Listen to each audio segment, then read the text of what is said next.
Now, let's assume for once that calm Trump turns up. Biden, of course, will be totally focused on trying to rattle him, no doubt talking about all the different court cases. But aren't there a whole bunch of gag orders that mean Trump can't actually answer some of the pushes that Biden will put on him? And I don't know what he'll do.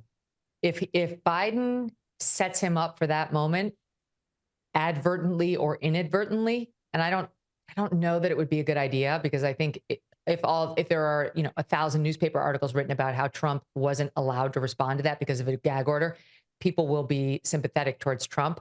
But if Biden does it, it's going to be a real challenge for Trump. I think he'll violate the gag orders.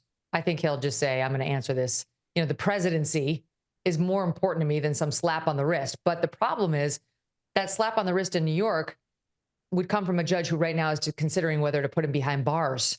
So it's no longer just $1,000 fine. If he shows he is sort of a repeat violator of the law, and violating a gag order on an ongoing basis would be evidence of that in a typical case, he could be in trouble. So I don't think Biden will set that trap for the reasons I stated.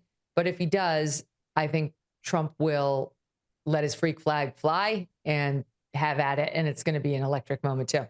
Now, slightly away from the debate, but kind of still about the debate, what about this rubbish the White House has been putting out? The footage we've all been watching for years now of Joe Biden falling up the stairs or falling apart before our eyes, that apparently all of it's fake. Don't believe your lying eyes. This is just the stink of desperation. That's what this has all over it, the stink of desperation. They know we know, and we know they know we know. So what kind of a weird game is this? Because Biden's old, and we know that. And telling us that these videos are, quote, cheap fakes is not going to change the 300 videos that came before these three that they're pointing to. I mean, who do they think they're kidding? It's the classic example of, who are you going to believe, me or your lying eyes?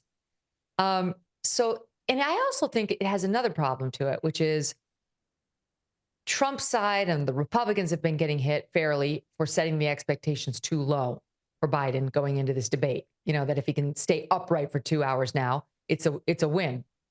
And by them saying all this stuff that you've been hearing about Biden and his senior moments are cheap fakes, they're raising the bar too high. Like, why would you do anything right now, of all times, to raise our expectations of his performance? Right now, you've been quiet for 3 years about it. You've placed things in newspapers trying to tell us, oh, he's robust behind the scenes and totally vibrant. No one can keep up with him. Okay. But why would you choose now to go on the record with a comment saying these are all fake videos, when you might be able to persuade some segment of the population that's not paying that much attention that it's true? And now they're expecting some Mensa member to come out there and do verbal battle with Donald Trump. I don't think that's smart. Now, I won't lie. I'm a nerd about opinion polls. I don't think that they are gospel, but I think they are a little bit of a weather vane. And certainly in America, there are more than ever before. But you can get national polls that show it's very tight, Biden just in front. But then the states that matter, Trump in front, especially in places where Republicans don't normally do well, like Pennsylvania or Nevada. What do the polls tell you tonight? Yeah, I agree. I don't look at anything other than likely voters, polls of likely voters. The polls of registered voters I find next to useless. And I almost never, personally, to determine my own opinion, look at the national polls. We don't have a national election. I mean, yeah, there's a national popular vote, but it doesn't determine whether you win the presidency. The only thing that's really relevant is those swing states. That's what's going to decide the election. Those 6 to 8 swing states. And I say the number's bigger than 6 because, Trump is putting states like Nevada in play that haven't been for quite some time. And he's way ahead. And he's going to get even farther ahead now because he's got this new proposal to not tax tips. And tips are huge in Nevada, which is largely a unionized state because of the casinos and the other service industries out there. So that would be a big boon to the service personnel in Nevada. Very smart political move for him.